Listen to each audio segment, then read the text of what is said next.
우리나라 잠재 성장률 관련 이야기를 좀 해보겠습니다.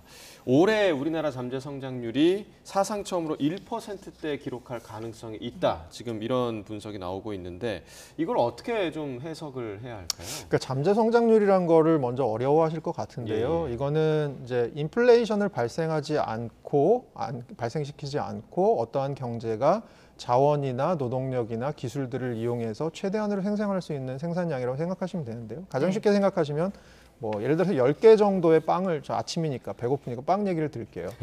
그 10개 정도의 빵을 생산할 수 있는 어떤 제과점이 있다고 생각해 보면 10개 정도의 빵을 생산할 수 있는 기계와 그 정도의 제빵사를 두고 있겠죠. 그런데 만약에 빵에 대한 수요가 늘게 되면 빵을 더 해야겠죠. 그럼 예. 더 생산하다 보면 제빵사도 더 고용해야 되고, 그 다음에 기존에 있던 밀가루나 이런 것도 더 많이 사야 되고, 이러다 예. 보면 아무래도 이제 가격이 좀 상승할 가능성이 있지 않습니까? 그리고 사오는 가격들이 아무래도 그러다 보면 이 빵도 좀 가격을 올려받아야 될 것 같죠. 예. 그럼 가격이 올라갈 수밖에 없죠. 반대로 빵에 대한 수요가 줄어들면 반대 현상이 벌어지고요. 그래서 이렇게 인플레이션을 발생시키지 않을 정도로 하면서 경제가 최단으로 생산해낼 수 있느냐. 그러니까 일종의 경제의 기초 체력이라고 생각하시면 될 것 같아요. 왜냐하면 경기가 좋으면 더 많이 생산하고 경기가 좀 나쁘면 덜 생산하지만 그 경제는 평균적으로 무리하지 않고 저 정도 생산할 수 있어라고 하는 생산량이 잠재 생산량이라고 생각하고, 그 잠재 생산량이 해마다 얼마나 증가하느냐를 보는 게 잠재 성장률이라고 보시면 될 것 같습니다. 예. 네. 그런데 이게 이제 최근 들어서 문제가 되는 건 2010년에 한 3.8% 정도였거든요. 예. 근데 이게 최근 들어서 이제 1.9%까지 거의 반토막이 난 상황입니다. 가장 최근에 OECD가 1.9% 올해 한국의 잠재 성장률이 그 정도일 거라고 생각하는데요.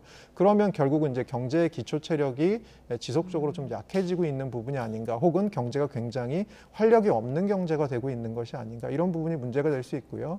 잠재 성장률은 사실 생각해 보시면 경제가 발전하면서 떨어질 수밖에 없습니다. 뭐 인구 구조도 고령화되고, 뭐 사실 기술 발전이라는 것도 이제 한계가 있을 수 있고 이렇다 보니까, 그런데 문제는 우리보다 경제 규모가 큰 선진국이라고 불리는 나라들보다도 올해 잠재 성장률, 내년 잠재 성장률 추정치가 좀 작게 나왔다. 이런 부분들에 있어서 조금 경고음이 들리는 것 같습니다. 예. 네.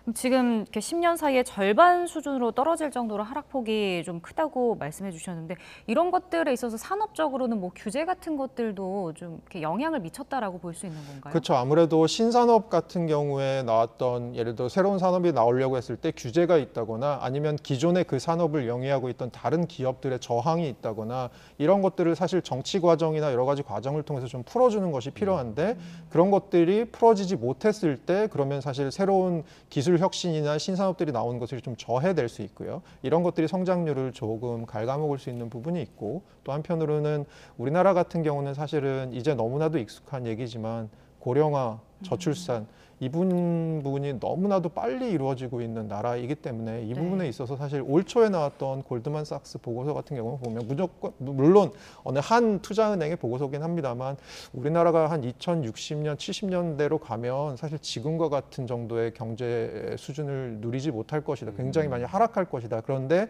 그 이유는, 가장 큰 이유는 아마 이 빠른 고령화, 인구구조 고령화일 것이다라고 얘기를 하거든요. 예. 아무래도 인구구조가 고령화되면 일할 수 있는 분들이 줄어들고, 그러다 보면 사회가 조금 어떻게 보면 경제 성장의 잠재적인 가능성이 좀 떨어질 수밖에 없는 부분이 있을 것 같습니다. 네. 그러니까 규제 문제, 또 지적해 주신 고령화 문제 외에도 경제적인 구조적으로 좀 개선이 필요한 점은 어떤 점이 있을까요? 사실은 제가 주위에 이 생산성 부분을 하시는, 이제 성장률 쪽에서 생산성을 하시는 교수님들하고 이제 막 하면서 제가 많이 배운 것 중에 하나는, 예. 우리나라 데이터를 보면 이런 게 보입니다. 제조업 쪽의 생산성 괜찮습니다. 그리고 특히 제조업 중에서도 규모가 큰 제조업의 생산성은 괜찮습니다. 예. 그런데 영세한 제조업 쪽의 생산성이 조금 떨어지고요. 딴 나라보다 영세한 제조업의 비중이 좀 큽니다. 요게 하나고요. 근데 전반적으로 보면 제조업 생산성은 나쁘지 않습니다. 문제는 어디냐? 서비스업 생산성이 안 좋습니다. 근데 우리나라 서비스업 생산성이 왜 안 좋냐라고 생각해 보면, 저희는 사실 규모의 경제라는 것이 있어서 규모가 커지면 커질수록 생산성도 좀 좋아진다고 생각하거든요. 그럼 우리나라 서비스업 생산성이 왜 안 좋냐라고 생각해 보면, 서비스업이 영세한 부분이 많습니다. 저희가 생각해 보면 자영업 같은 부분 생각해 봐도 되게 영세한 개인 자영업, 그래서 고용원 없는 자영업, 이런 부분들이 굉장히 많지 않습니까?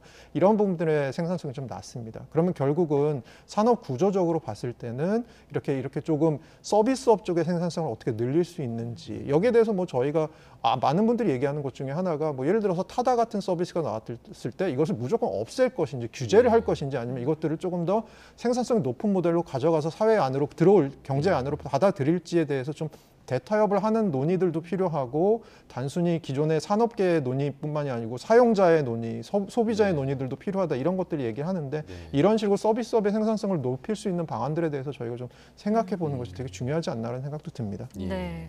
그 어제 국회 국정감사장에서 또 이창용 한국은행 총재도 이렇게 말을 했습니다.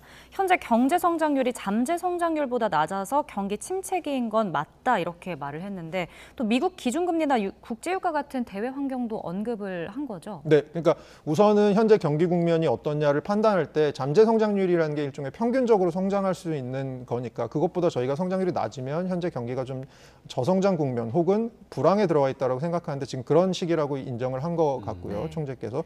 또 하나는 미국 금리가 생각보다 오래 고금리가 지속될 것 같아서 이 부분에 대해서 모니터링과 대응이 필요하다라는 게 또 하나.